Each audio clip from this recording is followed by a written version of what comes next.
From the very beginning मैं आपको मोल concept बता रहा हूँ, और मोस्टली मोल कंसेप्ट में ऐसा ज़्यादा कुछ तो है नहीं, सम बेसिक कंसेप्ट्स में, लेकिन मैं एक तरीके से ये जरूर बोलूँगा कि जैसे मैटर केमिस्ट्री का गेटवे है, वैसे ही मोल कंसेप्ट भी हमारे लिए बहुत वैल्यू रखता है।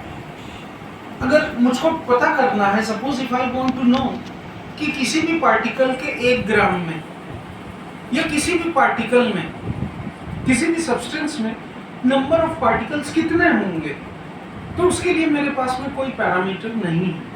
But in chemistry, to find out the number of particles in any substance और 1 gram of a substance, we have this concept commonly known as mole concept. और जैसे मैंने आपको बताया था कि इस नंबर को एवोगैड्रो ने सबसे पहले दिया, एंड दैट नंबर हम सब याद रखते हैं 6.022 into 10 to the power 23, not minus, 10 to the power 23. This is known as Avogadro's constant. This number is commonly known as Avogadro's number or Avogadro's constant.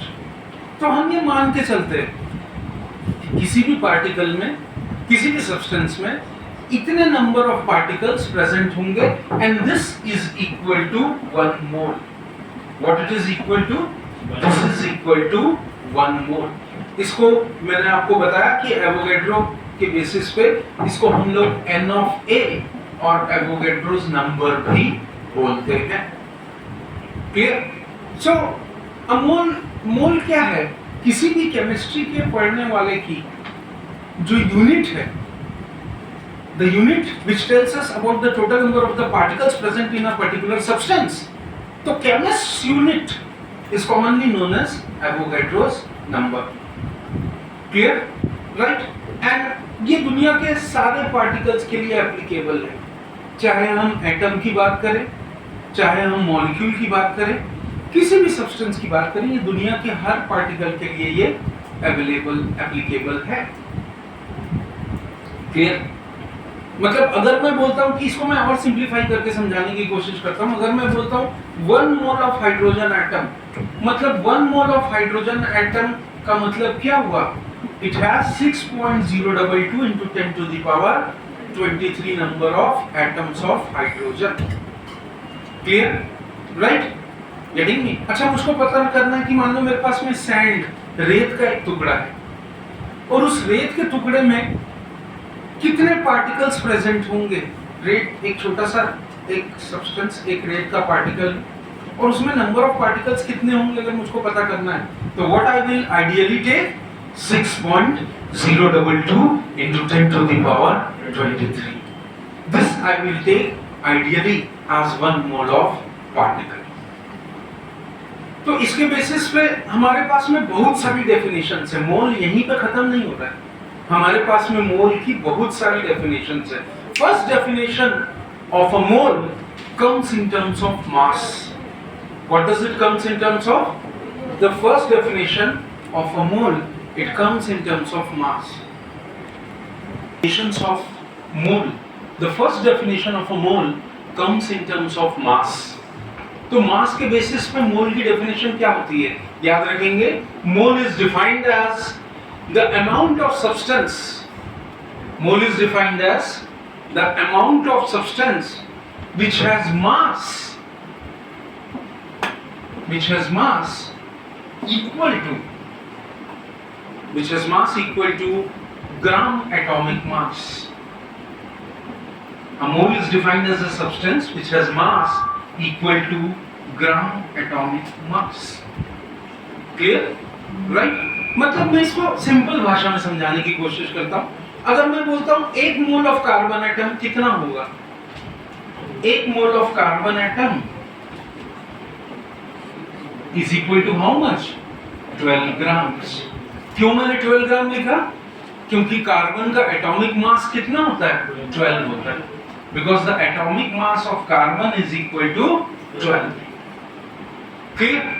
In the same way if I say 1 mole of oxygen atom, मतलब 16 grams. Why? Because atomic mass of oxygen is 16. Simple. लेकिन अगर मैं बोलता हूँ 1 mole of water, H2O. If I am saying 1 mole of water, that is what you rightly call as H2O. तो इसका मतलब कितना होगा? ऑक्सीजन का 16 प्लस हाइड्रोजन का कितना? 1 into 2. तो ये कितना हुआ? 18 grams. तो 1 mole of water is equal to how much? 18 grams. In the same way, if I take 1 mole of CO2, if I want to calculate 1 mole of CO2, अगर मैं 1 mole of CO2 calculate कर रहा हूँ, तो it will be around 44 grams. Why? Carbon is 12 plus oxygen is 16 into 2. And how much it is? 32. 32 plus 12 is equal to how much? 44 grams. So 1 mole of carbon dioxide is equal to how much? It is equal to 44 grams. So this was the first definition of mole in terms of mass. This was the first definition of mole in terms of mass. We will now talk about the second definition of mole in terms of number. We will next talk about the second definition of mole in terms of number. So this was in terms of mass. Now we will define about the second definition of mole in terms of number. If I am talking about the definition of a mole in terms of number, then we can very clearly calculate out. If I am talking about the definition of mole in terms of number, what does it tells you? ये आपका जो basic है इसको आप बहुत अच्छे से समझ लीजिए, क्योंकि अभी इस चैप्टर में आपको नीट जेई बेस्ड जो न्यूमेरिकल्स करने हैं वो न्यूमेरिकल्स में आपका कंसेप्ट एकदम क्लियर रहना चाहिए। याद रखिए न्यूमेरिकल उसी से फटाफट बनते हैं जिसका बेसिक या जिसका कंसेप्ट अच्छा रहता है। क्लियर? खाली कोर्स कंप्लीट करने के लिए मैं हमेशा बोलता हूँ पढ़ाई मत करिए, it should settle in your mind. तो second is mole in terms of number. अगर नंबर के बेसिस पे देखेंगे तो what is a mole? one mole of the value of 1 mole, it is equal to the total number of the particles which is present according to the Avogadro's number, that is 6.022 into 10 to the power 23. So what does it tells you? Amount of substance which contains Avogadro's number. Simple. तो mole in terms of number क्या होगा? Amount of substance which contains Avogadro's number. And how much is Avogadro's number? 6.022 into 10 to the power 23. खत्म, nothing else. अगर मैं बोलता हूँ 1 mole of carbon atom, if I say 1 mole of carbon atom, तो 1 mole of carbon atom is equal to how much? 6.022 into 10 to the power 23. That's it. ये second definition थी मोल की इन terms of number. अब मैं third definition mole की बताऊंगा in terms of volume. तो the third definition about mole is in terms of what you rightly call as volume. And what does this tells you in terms of volume? अब देखिए, जब मैं volume की बात करता हूं तो हम लोग मोल कंसेप्ट को रिफर करते हैं, क्योंकि वॉल्यूम हम किसके लिए मेजर करते हैं? It is used to measure for gases. हमने पीछे Gay Lussac's law of gaseous volume देखा था। And what does Gay Lussac's law of gaseous volume says? Whenever two or more than two different type of the gases they combine or react with each other, they do so in terms of their respective volumes in a fixed proportion until and unless the standard conditions of temperature and pressure remains the same. Clear? तो मोल को जब हम volume के terms में major करते हैं तो we usually refer it for gases. What does it we refer it for? Yes, we usually refer it for gases. And in case of gases, what is mole defined as? Amount of gas. What I am saying? Amount of gas which has a volume, which has a volume at 22.4 liters at STP, standard temperature pressure. So which has a volume, amount of gas which has a volume of 22.4 4 liters at STP, and this 22.4 liter at standard temperature pressure is considered as ideal. What is considered as? It is considered as ideal.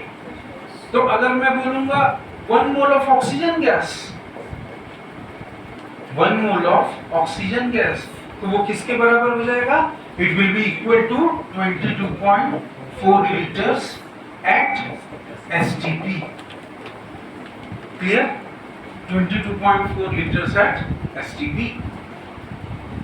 इसके अलावा मोल concept को हमने 3 conditions पे देखा. हमने number के basis पे देखा, हमने मास के बेसिस पे देखा, और हमने मोल कंसेप्ट को वॉल्यूम के बेसिस पे देखा. बट एक कंटेंट और है मोल कंसेप्ट का. One more factor in which mole concept is applicable, and what is that factor? Mole concept in terms of ionic compounds. Mole concept in terms of ionic compounds. तो आइए उसको भी थोड़ा सा जानने की कोशिश करते हैं कि मोल कंसेप्ट फॉर आयनिक कंपाउंड्स क्या बोलता है. ठीक है. नाउ सी, मैं एक एग्जांपल आपको समझाने की कोशिश कर रहा हूँ. ध्यान से समझिएगा. जैसे मैं आपको बता रहा हूँ फॉर्मूला, मैं जो बोल रहा हूँ बहुत ध्यान से सुनना, बहुत बेसिक चीज पढ़ा रहा हूँ. The formula of an ionic compound does not represent some molecule. अक्सर हम गलत केमिस्ट्री पढ़ते हैं. पूछो कैसे? या ये बोलिए हमको बचपन से पढ़ाया ही ऐसे जाता है स्कूलों में. क्लियर? या कई जगह. अगर मैं बोलता हूँ NaCl, if I right 1 molecule of NaCl, क्या मैं सही हूं? क्या मैं सही हूं? This does not tells you 1 molecule of ionic compound, but we must say, हमको ये नहीं बोलना चाहिए 1 molecule of ionic compound, हमको बोलना चाहिए 1 mole of NaCl. क्यों बोलना चाहिए 1 mole of NaCl? Because NaCl का एक मॉलिक्यूल वो रिलेटिव रेशियो बता रहा है. क्लियर? ये does not represent a molecule of that compound, but it expresses only the relative ratio of its ions. पूछिए कैसे? ये मैं प्रूफ करके दिखा सकता हूँ. क्लियर? लेकिन जो मोल है वो इन कंपाउंड्स के लिए एप्लीकेबल है. लेकिन हमको इसमें मॉलिक्यूल वर्ड तो हम यूज कर सकते हैं. कब? When we will refer, क्योंकि ये आयनिक कंपाउंड है. क्यों आयनिक कंपाउंड है? क्योंकि Na कैटायन है, एक इलेक्ट्रॉन देता है, और क्लोरीन एनायन है, एक इलेक्ट्रॉन लेता है. Clear? So that is why it is an ionic compound. What it is? It is an ionic compound. तो यहाँ पे हम लोग यूज करेंगे वर्ड फॉर्मूला मास. हम लोग यहाँ पे मॉलिक्यूलर मास नहीं यूज करेंगे. हम लोग यूज करेंगे एक वर्ड जिसको बोलते हैं formula mass. What we will use the word? It is called as formula mass. And formula mass is used for what? Formula mass is used for ionic compounds. As I told you, formula mass is used for ionic compounds. और molecular mass की जगह हम लोग यहाँ पे क्या use करेंगे? Molecule की जगह हम लोग यूज करेंगे formula unit. What we will use? तो 1 formula unit of NaCl बोलना चाहिए, apart from जो हम बोलते हैं 1 molecule of NaCl. Clear? तो what is mole of an ionic compound defined as? जैसा मैंने आपको बताया था कि mole of an ionic compound is defined as amount of substance which has mass equal to gram formula mass. Amount of substance which has mass, mole concept के basis में बोलूं, amount of substance which has mass equal to gram formula mass, and that is what you call as mole concept of an ionic compound. तो अगर मैं बोलता हूँ, अगर simple way में मैं इसको प्रूफ करने की कोशिश करूँ, which has mass equal to gram formula mass, या जिसमें एवोगैड्रोस नंबर है 6.022 into 10 to the power 22 of formula units. इसको कैसे रिप्रेजेंट करना है ये मैं आपको प्रैक्टिकली दिखा रहा हूँ. देखिएगा, अगर इसको रिप्रेजेंट करना है तो मैं कैसे करूंगा. जैसे मैं 1 मोल ऑफ NaCl कैसे कैलकुलेट करूंगा? How will I calculate 1 mole of NaCl? तो देखिए 1 मोल of NaCl, sodium chloride, it is equal to how much? It is equal to, मुझको निकालना पड़ेगा क्या? Formula mass of sodium chloride, ठीक है? और सोडियम का फॉर्मूला एटॉमिक मास कितना होता है? 23 प्लस क्लोरीन का कितना होता है? 35.45 या समथिंग लाइक दैट, 30.5 ले लेते हैं।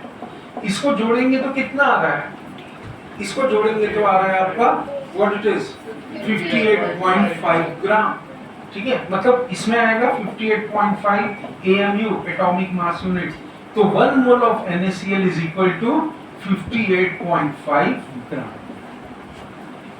This is known as the what you call as mole concept for ionic compounds, और ये चीज सबको याद रखनी है। क्लियर? और एक और डेफिनेशन है मोल की, क्या है वो? That is SI definition of mole. और SI डेफिनेशन ऑफ मोल आपको क्या बताती है कि नोट कर लीजिए, SI मतलब standard international unit of mole क्या बोलता है? Amount of substance. 1 mole is actually the amount of substance which contains atoms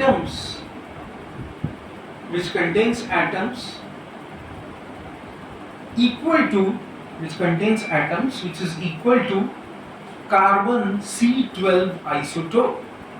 So 1 mole of a substance contains that much amount of the 1 mole of substance contains that much amount of the particles which is equal to carbon C12 isotope, जिसको हम standard मान करके चलते हैं।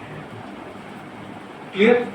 तो ये आज मैंने आपको जो कुछ भी बताया ये पूरा मोल कंसेप्ट के बेसिस पे था। इसको सिस्टमैटिक समझना भी बहुत जरूरी है। अगर आप अब इसको अच्छे से समझ गए तो अब मैं आपको जो भी न्यूमेरिकल्स दूंगा थोड़ा सा प्रैक्टिस से उसमें आपकी फ्लुएंसी, आपकी मास्टरी आ जाएगी। क्लियर? तो this was all about mole concept. Next topic पे हम